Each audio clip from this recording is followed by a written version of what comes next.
Olá, crianças, tudo bem?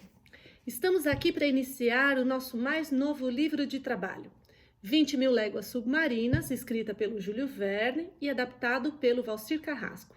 Valcir Carrasco é um autor brasileiro, adaptador, escreveu o roteiro de novela, uma série de outras produções, e aqui para nós, como já dito em aula, ele adaptou o clássico do Júlio Verne, que esse ano completa 150 anos. Vamos entender um pouco da história, vamos ler, avançar, adentrar na história para entender por que essa história de mais de 150 anos continua interessante? Como em aula nós já lemos e já conversamos sobre os elementos paratextuais do livro, nesse momento a gente vai diretamente para os capítulos.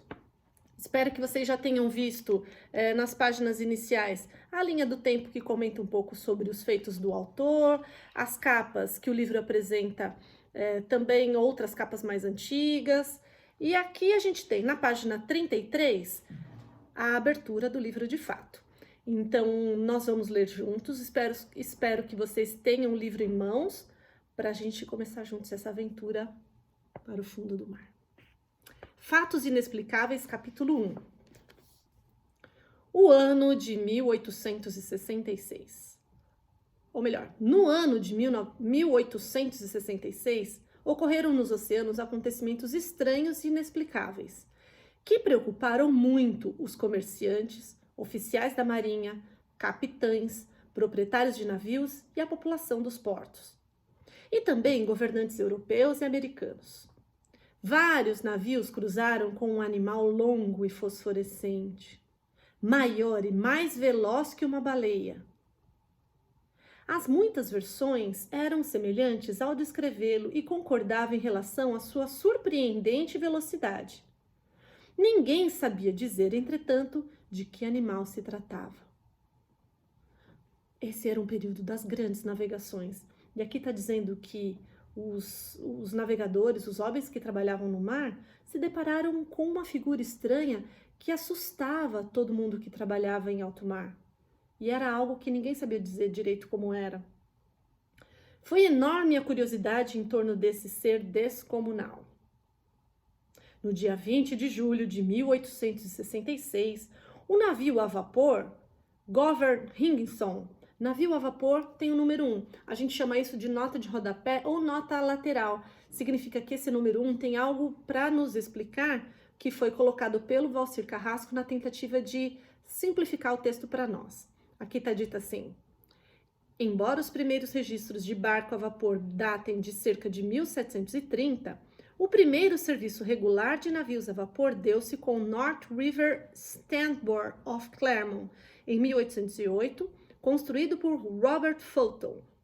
As primeiras viagens transatlânticas regulares com barcos a vapor surgiram em 1838, portanto não tinha nessa época esse tipo de viagem. Virando a página. Opa, recuperando. No dia 20 de julho, o navio a vapor Governor Higginson o encontrara a 5 milhas. 5 milhas, número 2. A milha náutica é uma unidade de medida usada em navegação marítima e equivale a 1.852 metros. As 5 milhas náuticas citadas no texto equivalem a 9.269 metros. É muita coisa. 5 milhas, então esse ser estranho foi encontrado a 5 milhas da costa da Austrália. O capitão Baker pensou se tratar de um recife desconhecido. Recife, talvez uma formação rochosa. Quando buscava determinar sua posição exata para colocá-lo no mapa, o rochedo esguichou para o alto 2 jatos de água que atingiram cerca de 150 pés de altura. 150 pés, número 3. O pé é uma unidade de medida equivalente a cerca de 30 centímetros, ou seja, 150 pés equivalem a cerca de 45 metros. Não é um rochedo, portanto, se jogou água a 45 metros para cima, né? O capitão concluiu: estou diante de um monstro desconhecido. Vários outros navios descreveram encontros semelhantes. Os governos da Inglaterra, dos Estados Unidos e da Alemanha preocuparam-se com suas possíveis consequências na navegação e no comércio. A existência do monstro era debatida em todo lugar. Jornais duvidavam de sua existência. Lembraram relatos de outros seres descomunais, como a baleia branca Moby Dick. Número 4. Moby Dick é considerado um dos grandes clássicos da literatura em língua inglesa. Herman Melville conta a história do capitão Ahab e sua obsessão pela baleia branca conhecida como Moby Dick. É a história do Moby Dick que muitos de vocês conhecem. Voltando para o texto. Com cautela, um grupo de cientistas argumentava ser impossível que tantos passageiros e tripulantes tivessem a mesma alucinação em datas, navios e posições geográficas diferentes. Por fim, fez-se tanta piada na imprensa que a discussão foi posta de lado. Mas em março de 1867, o navio Moravian do Canadá chocou-se durante a madrugada contra um rochedo que não aparecia em nenhum mapa. Devido à velocidade, se não fosse a qualidade de seu casco, teria submergido no acidente. O navio poderia ter afundado. Apesar da força do choque, os oficiais não viram rochedo nenhum. Somente um redemoinho. O navio continuou a navegar, sem avarias aparentes. Mais tarde, no porto, passou por uma inspeção. Descobriu-se que uma parte da quilha se partira. O que é quilha? Vamos ver. A quilha é o arremate inferior externo do casco do navio. É a parte de baixo. A quilha se partira. Com o que teria se chocado, afinal, se não era um rochedo? Talvez esquecessem o fato se 3 semanas mais tarde não acontecesse outro fato semelhante, com intensa repercussão. Em abril, o Scotia, pertencente a uma companhia inglesa, navegava em águas calmas. Às 4 da tarde, tripulantes e passageiros sentiram um choque. O navio era sólido, ninguém se preocupou. Mas um grupo de marinheiros subiu correndo dos porões aos gritos. Vamos afundar! Vamos afundar! Os passageiros entraram em pânico. O capitão os tranquilizou. Não há perigo! O navio foi construído para suportar até mesmo um rombo no casco. O capitão desceu ao porão, já inundado. Confirmou a avaria. Avaria é rachadura. O navio fora construído com 7 compartimentos estanques. O 5º fora atingido. Não comprometer as caldeiras, que produziram vapor. Era possível manter-se à tona. Um marinheiro mergulhou. Havia um buraco de 2 metros na quilha. 2 metros é muita coisa. Impossível de ser vedado. Mas o navio conseguiu chegar até o porto de Liverpool, na Inglaterra. Os engenheiros da companhia avaliaram o acidente. Sua surpresa foi tremenda. A 2,5 metros abaixo da linha de flutuação havia um rasgão em forma de triângulo. A fenda era totalmente regular. Parecia feita por um instrumento de perfuração extremamente resistente. Outro mistério. Como, após perfurar o casco, fora capaz de desaparecer como se nunca tivesse existido? Seja lá o que perfurou, como é que foi embora assim, né? Voltou-se a falar no monstro. A ele atribuíram todos os naufrágios, todos os acidentes, até os mais improváveis. A comunicação entre os continentes tornava-se cada vez mais difícil. Número 6. Desde 1865, cabos submarinos ligam por telégrafo a Europa à América. E em 1870 foi terminada a conexão telegráfica entre Inglaterra e Índia. Entretanto, era caro mandar mensagens por telégrafos, de forma que o correio, transportado por navio, era a forma de comunicação mais comum daquela época, mesmo sendo a mais lenta. A opinião pública foi unânime. Era preciso livrar os mares do terrível monstro. O que nos diz o capítulo 1, portanto? que nesse período das grandes navegações, estavam acontecendo diversos naufrágios que não sabiam direito a razão. Muitos deles, naufrágios inexplicáveis. Navios grandes, sólidos, de peso, naufragavam e eles não sabiam a razão de tudo aquilo. Quando um navio naufraga, muita coisa se perde, né? Vidas vão embora, perdem tudo que de valor tinham colocado dentro do navio, sem falar no grande mistério que estava rondando aquela região, causando também espanto nos próximos marinheiros que iriam navegar, porque eles sabiam que qualquer um deles poderia correr perigo. Portanto, é por isso que o nome do capítulo 1 se chama Fatos Inexplicáveis. Muitos naufrágios aconteceram nesta região. Vamos direto para o 2. Prós e contras. Quando esses fatos ocorreram, eu estava no final de uma expedição científica nos Estados Unidos. Sou professor adjunto no Museu de História Natural de Paris. Fora ao Nebraska pesquisar minérios e fósseis. Quem que tá falando aqui? Sabia do acidente com o Scotia. Quem não ouvira falar? Ler as notícias em jornais norte-americanos e europeus. O mistério me intrigava. Não conseguia formar uma opinião definitiva, mas que havia alguma coisa não se podia negar. Quando cheguei a Nova York, a discussão estava no auge. Já não se acreditava nas hipóteses de uma ilha flutuante. Restavam duas possibilidades. Alguns acreditavam na existência de um monstro colossal, outros em um barco capaz de andar embaixo das águas como uma extraordinária força motriz. Enquanto isso, o que você está achando que está acontecendo? O que será que está causando o naufrágio de tantas embarcações? Este sujeito que começa a narrar o capítulo 2 está dizendo que só duas possibilidades devem ser consideradas. Ou um monstro colossal, ou um barco que anda debaixo d'água. Essa última hipótese parecia impossível. Tanto na Europa como na América, era improvável que um simples particular construísse um engenho tão sofisticado, ainda desconhecido nos dois mundos. E como manter secreta a invenção? Era estranho pensar nessa possibilidade. Levantou-se a hipótese de que em algum país estivesse por trás da invenção.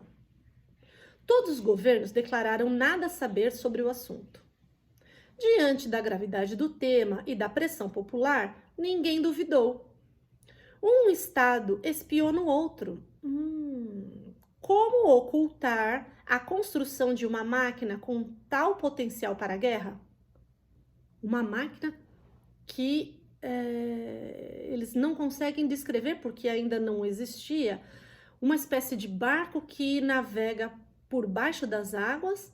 Seria extremamente perigoso num cenário de guerra, porque você poderia atacar outros sem que o inimigo descobrisse, soubesse da aproximação. Muito perigoso. Voltou-se a falar no monstro. As especulações aumentaram. Na qualidade de professor de História Natural, ao chegar a Nova York, fui consultado sobre o assunto. Publicara na França uma obra em 2 volumes, com o título de Os Mistérios no Fundo do Mar. Era considerado um especialista. Não queria responder por falta de dados. Foi impossível. O jornal New York Herald chegou a dar um prazo para que o professor Pierre Aronnax, do Museu de Paris, desse sua opinião. Opa, uma pausa. O que a gente descobre aqui? Pierre Aronnax é esse sujeito que está narrando história agora a partir desse capítulo 2. Está dizendo que o jornal pressionou para que ele, Pierre Aronnax, professor de História Natural, assim que chegou ao Museu de Nova York, desse a sua opinião sobre esse ser estranho que deveria estar naufragando embarcações de grande porte por aí. Analisei a questão. Finalmente, publiquei um artigo do qual transcrevo o seguinte trecho. Vamos ver o bilhete que ele mandou. Abre aspas. Após examinar todas as hipóteses, é preciso admitir a existência de um animal marinho de força extraordinária. As profundezas do oceano nos são totalmente desconhecidas. O que acontece nesse mundo abissal? Que espécies de seres o habitam? Não conhecemos todas as espécies. A natureza ainda guarda segredos. É preciso admitir a existência de novas espécies que habitam camadas marítimas ainda inacessíveis às sondas. Espécies que um acontecimento qualquer traz, de tempos em tempos, para a superfície do oceano. Mas também é possível admitir a existência de um narval gigante. Narval tem aqui um número 7, uma nota número 7 que o Valcir Carrasco colocou pra gente. Narval é um cetáceo, ou seja, um primo das baleias e dos golfinhos, típico das águas geladas do continente ártico. Mede entre 4 e 5 metros e pesa cerca de 1.500 quilos. O narval macho adulto tem um grande dente incisivo espiralado que se projeta para fora da boca, como se fosse um chifre. Esse dente atinge até 3 metros e pode pesar cerca de 10 quilos. São raros as espécimes que apresentam 2 desses dentes modificados. Vou abrir o parênteses e deixar aqui como tarefa para vocês. Como vocês todos estão com acesso à internet, façam uma busca sobre essa espécie narval. Dá uma busca aí na internet, você vai entender que tipo de espécie é essa que eles estão achando que está rondando os mares e causando perigos. É uma espécie entre golfinhos e baleias que tem um chifre, mas que na verdade é um dente muito grande. Volta para o texto. O narval comum, ou unicórnio marinho, atinge muitas vezes o comprimento de 60 pés. Número 8. 60 pés equivalem a aproximadamente 18 metros. Entretanto, não há registros de narvais desse tamanho. Os narvais que vocês vão encontrar aí na internet são bem menores. 18 metros é muita coisa, né? Se multiplicarmos seu tamanho por 5 ou 10 vezes, aumentando o poder de suas armas ofensivas na mesma proporção, teremos um animal capaz de perfurar o casco de um navio. Era o que eles estavam achando que aconteceu, que estava provocando tantas tragédias. O narval possui uma espécie de espada de marfim ou alabarda. Número 9. Alabarda é uma espécie de lança cuja ponteira metálica é atravessada por uma lâmina em forma de machado ou forma de uma lua crescente. Como denominam alguns naturalistas, que na verdade é o dente dele, né? É um dente principal que possui a dureza do aço. O Museu da Faculdade de Medicina de Paris possui um desses dentes, com um comprimento de 2 metros e 25 centímetros e a largura de 48 centímetros na base. Some-se a isso a velocidade do narval e teremos um choque capaz de produzir uma catástrofe, como a que ocorreu recentemente. Aí ele ainda está falando. Minha opinião é que se trata de um narval de dimensões colossais, armado não de alabarda, mas de um esporão. Sempre pode haver outra explicação, mas para a qual ainda não encontramos evidências. Só que ele terminou a fala dele lá pro Museu de Nova York, fecha aspas. Não nego que essas últimas palavras fossem um tanto covardes. Trata-se de defender a minha dignidade científica. Se algum novo acontecimento negasse a minha hipótese, ninguém poderia me criticar. Meu artigo teve seus prós e contras analisados em longas discussões. O mar é o único ambiente onde ainda podem ser encontrados gigantes desconhecidos. Animais terrestres, como elefantes e rinocerontes, são anões diante das maiores espécies marítimas. O que mais pode ocultar o fundo dos oceanos? Uma boa pergunta aqui para nós, para a gente pensar, né? Quem sabe moluscos colossais? Caranguejos de 200 toneladas, por que não? Outrora, os animais terrestres também eram gigantescos. Número 10. Durante cerca de 150 milhões de anos, os dinossauros dominaram o planeta. pesavam até 100 toneladas, mediam até 50 metros de comprimento e cerca de 8 metros de ombro a ombro. Hoje, os maiores animais do planeta não são mais terrestres, mas marinhos. A baleia azul, que pesa 150 toneladas e mede 30 metros. Seguida pela água-viva juba de leão, que atinge 2 metros de diâmetro e tem tentáculos de 30 metros. E a lula colossal, que vive nas regiões abissais dos oceanos e pode chegar a 14 metros de comprimento e pesar 450 quilos. Voltando. Número 10. Após meu artigo, passou-se a admitir sem restrições a existência de um ser colossal responsável pelos ataques dos navios.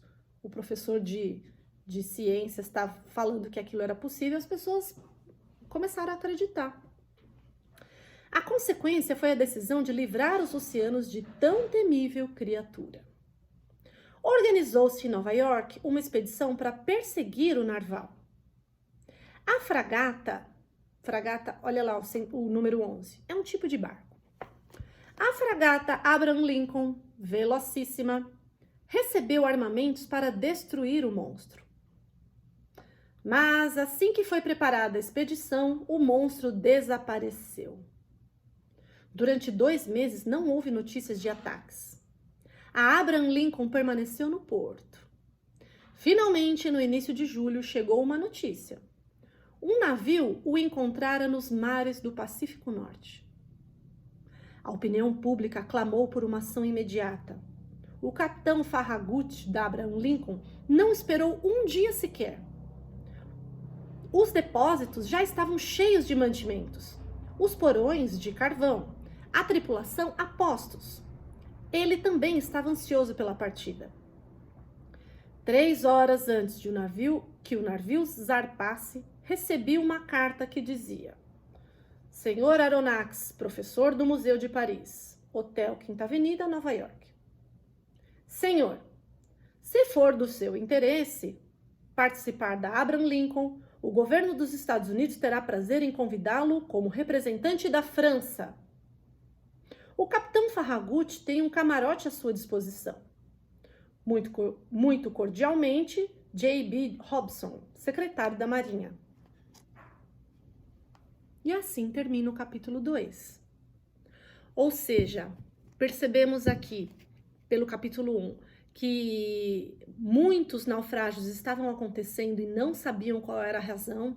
Isso num momento e num cenário em que muitas e muitas embarcações saíam e voltavam. No período das grandes navegações, esse era o principal meio de deslocamento da região.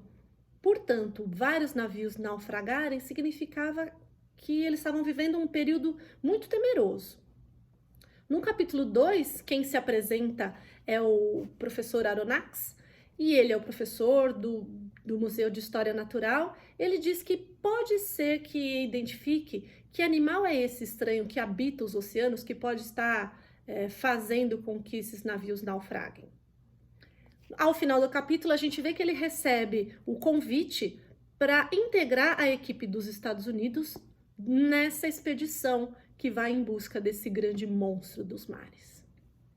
Terminamos aqui a leitura dos capítulos 1 e 2. Agora é com vocês. A leitura dos capítulos 3, 4 e 5 é feita em dupla. Acertem como vocês devem fazer isso, troquem ideias, façam videochamadas e a gente retorna semana que vem para o capítulo 6. Até mais!